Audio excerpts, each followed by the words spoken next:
Be ready. 10 seconds to go.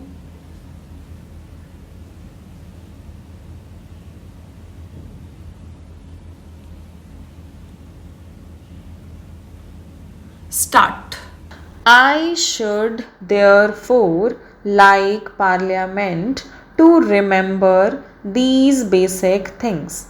Here is something that is proposed, which in effect clarifies and elucidates the Constitution and brings it completely in line with what the makers of the Constitution intended.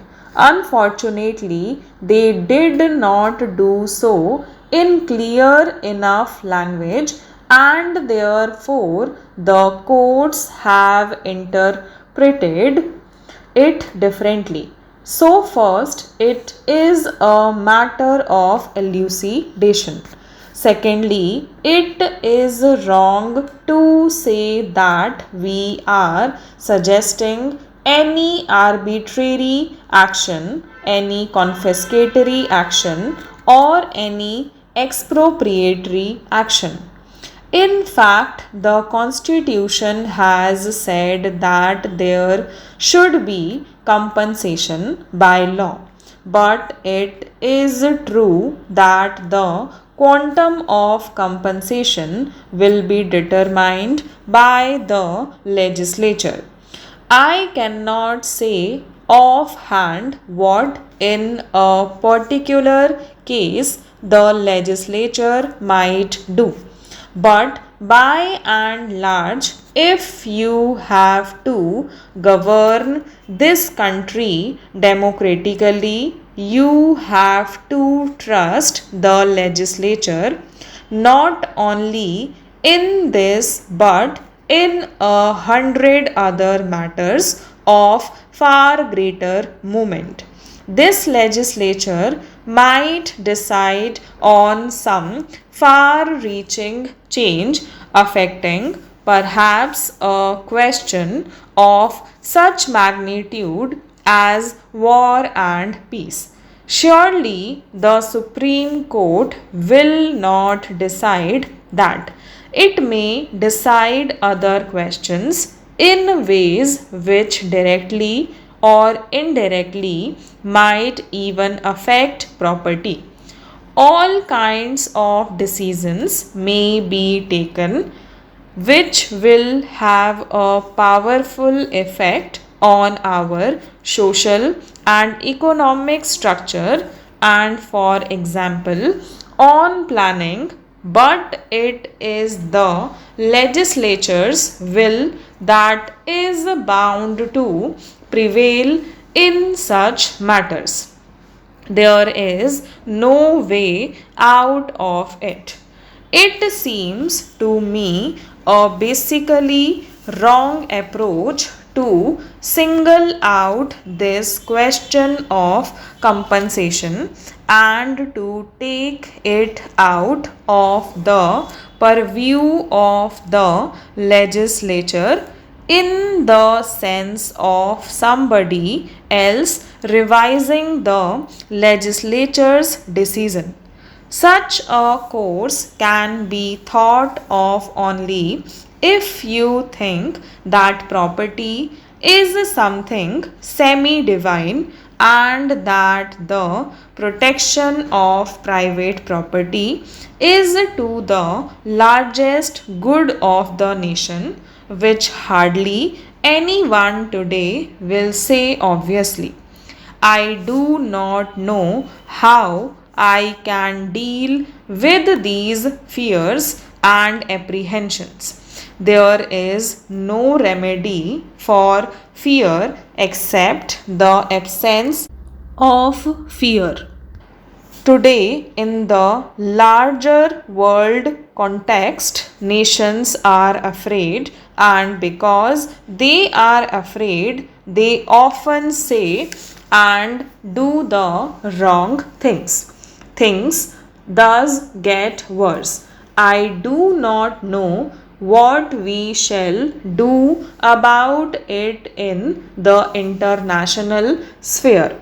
Some people in this country and some outside have all manner of apprehension on this vital issue. In this transitional age, to think in a static way and to imagine that property has exactly the same place in human life as it used to have means that we have stopped thinking. These apprehensions and fears, therefore, appear to me completely unjustified. Far greater developments and disasters might suddenly confront the world, and in this context, for somebody to be afraid of some mill or plant or factory being acquired seems to me out of proportion. So far as this government is concerned, my mind is perfectly clear on the subject. I have no respect for property except perhaps some personal belongings. But I respect the other person's respect for property occasionally. The house will forgive me if I speak in a personal sense. I have no property sense. It seems a burden to me to carry property. It is a nuisance. In life's journey, one should be lightly laden. One cannot be tied down to a patch of land or a building. I cannot appreciate this intense attachment to property. But while not appreciating it, I realize and recognize its prevalence. At the same time, I think the proposition that some honorable members on the opposite side advanced about acquisition or confiscation without compensation seems to me basically wrong. I say so from the point of view of the public good, not because I love property, except in particular cases where a person misbehaves and so on. I do not want anything to be acquired except on payment of just compensation. I need not refer to foreign capital here. I am surprised to hear the proposal being put forward repeatedly that we must confiscate or expropriate foreign capital. I cannot imagine anything more thoughtless and unrealistic. It has no relation to reality.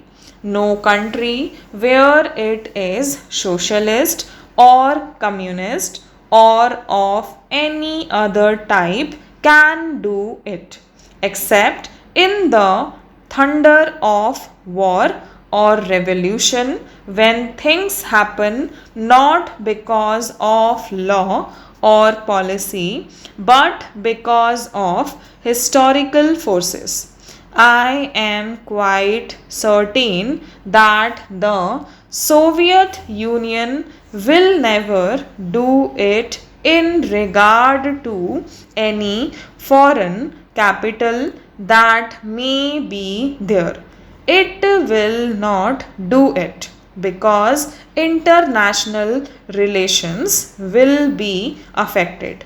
no country wants to spoil its international relations or its credit in the world by doing this kind of thing in order to save a few crores or a few millions in financial terms. Soviet Russia, leaving the revolution aside, has had dealings with other countries and it has developed a reputation of always honoring its financial word. Other European countries have not done so sometimes, but the Soviet Union has done always. Stop.